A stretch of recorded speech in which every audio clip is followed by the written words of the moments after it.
If you send one more email that says, just checking in, chances are you deserve to be ghosted by your prospect. Hi, I'm Shawn Casemore, and I help you learn how to be a top performing sales professional so you can earn more money in less time. That sounds good to you? Make sure you click subscribe to be notified each and every time I release a new video. Now, let me explain my point. When it comes to reaching out to prospects, right? And these are folks obviously that are early on in your pipeline, in the early stages of your pipeline. If you've had a meeting, you've had a conversation, or maybe they've replied to your initial email, you followed up a couple times, you really haven't got much from them. And so then you start moving into the, hey, just checking in. Hey, where are things at? You have to realize that if a prospect is interested, which is your job in the early stages, obviously, is to get them interested, there may just be other things that come up. So the delays that you're experiencing from your end may be a direct result of other priorities, health issues, vacation. I mean, there's all sorts of reasons that can happen. But here's the real thing I want to suggest to you, that the prospect, the person that you're trying to build this trusted relationship with and ultimately sell them something on a long-term basis, on an ongoing basis, what you really want to consider is that they have other salespeople in all sorts of areas saying the same thing to them. Hey, just checking in. How's the snow removal going? Hey, just checking in. Did you get that new coffee we shipped over to you? Hey, just checking in. How's your insurance policy working out for you this year, right? A lot of salespeople are using the, hey, just checking in.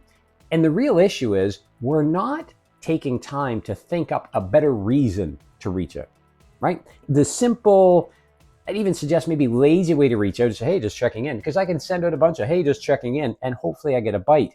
Problem is, if I've already started a relationship, that's not helping the relationship because I sound like everybody else.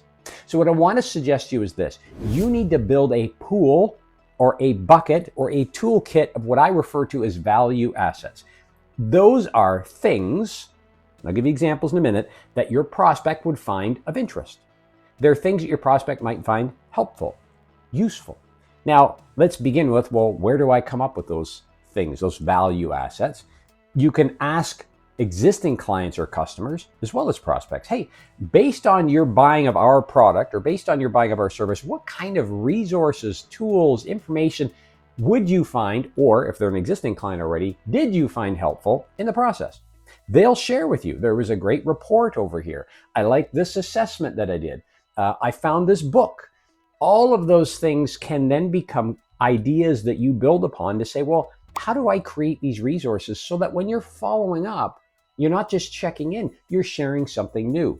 Tell you a quick story about this. I did some work with a client many years ago, and this is part of the training I provide to sales professionals. And I had reached out on a couple of occasions after we finished some training to check in, to see how things were going.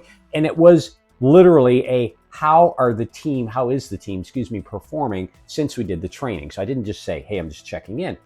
But then after one of those, and he replied, the next time I reached out, I said, hey, I've got a new book. If you don't know, I've written a lot of books on sales. So I said, I want to send you this book. He said, great, here's my address. Then we do a lot of surveys with sales professionals. About 2 months later, I reached out and said, hey, I've got a recent survey, thought you might be interested. Can I send it along? His reply was, I know what you're doing. Now, we laugh about this today because he's brought me back to work with his teams on multiple occasions. But he knows what I was doing because he's heard my training.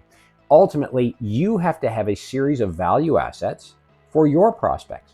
Those can be samples, they can be demonstrations, it can be information, it can be a guide, an assessment, a comparison, and ultimately it's something you might be able to email. You could physically mail it to them, you could drop it off at their office.